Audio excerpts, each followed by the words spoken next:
Hello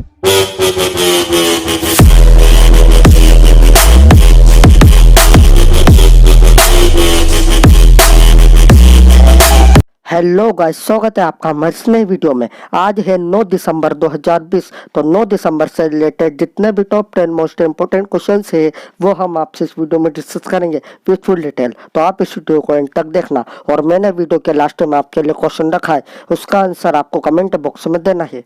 तो अब हम चलते हैं हमारे पहले प्रश्न की ओर। हमारा पहला प्रश्न है, सशस्त्र सेना झंडा दिवस हाल ही में कब मनाया गया है?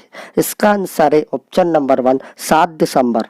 तो अभी 7 दिसंबर को भारतीय सशस्त्र सेना झंडा दिवस मनाया गया। यह एक वार्षिक दिवस है जो शहीदों और हमारे देश में सेवा करने वाले जवानों को सम्मानित करने के लिए मनाया जाता है। सैनिक किसी भी देश की सबसे बड़ी संपत्ति में से एक होते हैं और वे देश को अक्षुण्ण रखने में अधिक महत्व रखते हैं।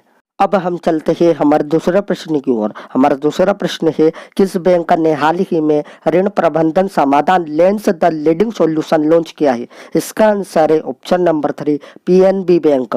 तो पंजाब नेशनल बैंक ने tech based loan management solution system शुरू किया है। इस सिस्टम के जरिए पीएनबी ऑनलाइन लोन प्रोसेसिंग को तेज और सटीक करेगा। इससे लोन प्रस्ताव को सेक्शन करने में भी तेजी आएगी।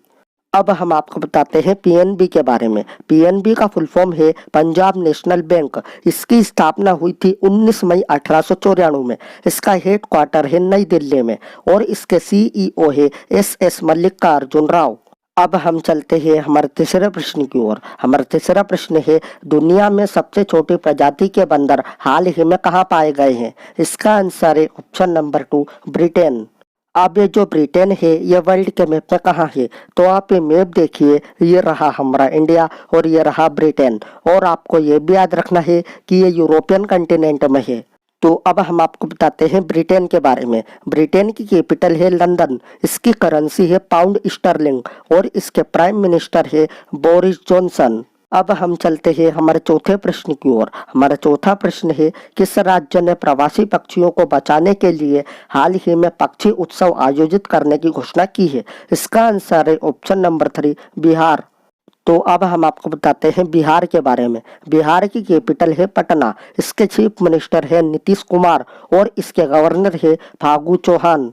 अब हम चलते हैं हमारे पांचवें प्रश्न की ओर। हमारा पांचवा प्रश्न है, भारत ने हाल ही में किस राज्य में बिजली वितरण के लिए एडीबी के साथ 132.8 मिलियन डॉलर का ऋण समझौता किया है? इसका आंसर है ऑप्शन नंबर 2, मेघालय।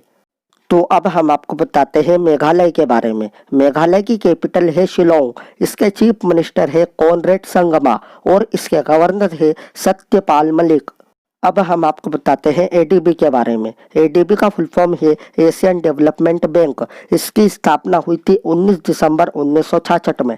इसका हेड क्वार्टर है मंडालुयोंग में और इसके प्रेसिडेंट है मसात्सुगु असाकावा।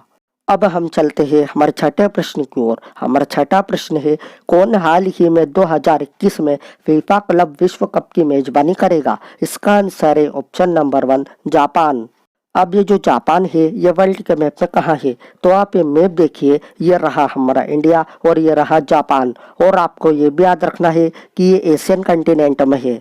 तो अब हम आपको बताते हैं जापान के बारे में। जापान की कैपिटल है टोक्यो। इसकी करेंसी है जापानी येन और इसके प्राइम मिनिस्टर है योशिहिडे सुगा। अब हम चलते हैं हमारे सातवें प्रश्न की ओर। हमारा सातवां प्रश्न है, किस देश ने हाल ही में अपने सभी नागरिकों को फ्री कोरोना वैक्सीन देने की घोषणा की है? इसका आंसर है ऑप्शन नंबर 2, फिनलैंड। अब ये जो फिनलैंड है ये वर्ल्ड के मैप में कहाँ है? तो आप ये मैप देखिए, ये रहा हमारा इंडिया और ये रहा फिनलैंड। और आपको ये भी याद रखना है कि ये यूरोपियन कंटिनेंट में है। तो अब हम आपको बताते हैं फिनलैंड के बारे में। फिनलैंड की कैपिटल है हेलसिंकी। इसकी करेंसी है यूरो। इसके प्रेसिडेंट है सौली निनिस्टो और इसकी प्राइम मिनिस्टर है सेन्ना मेरिन। अब हम चलते हैं हमारे आठवें प्रश्न की ओर। हमारा आठवां प्रश्न है, esports platform mobile premier league के नए ब्रांड एम्बेसडर हाल ही में कौन बने हैं? इसका आंसर है ऑप्शन नंबर 1, अमित बड़ाना। तो ये है अमित बड़ाना और ये esports platform mobile premier league के नए ब्रांड एम्बेसडर बने हैं।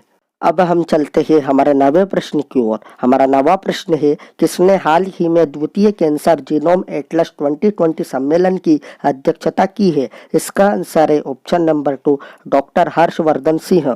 तो प्रेजेंट टाइम पे हमारे स्वास्थ्य मंत्री हर्षवर्धन सिंह ने द्वितीय कैंसर जीनोम एटलस 2020 सम्मेलन की अध्यक्षता की है।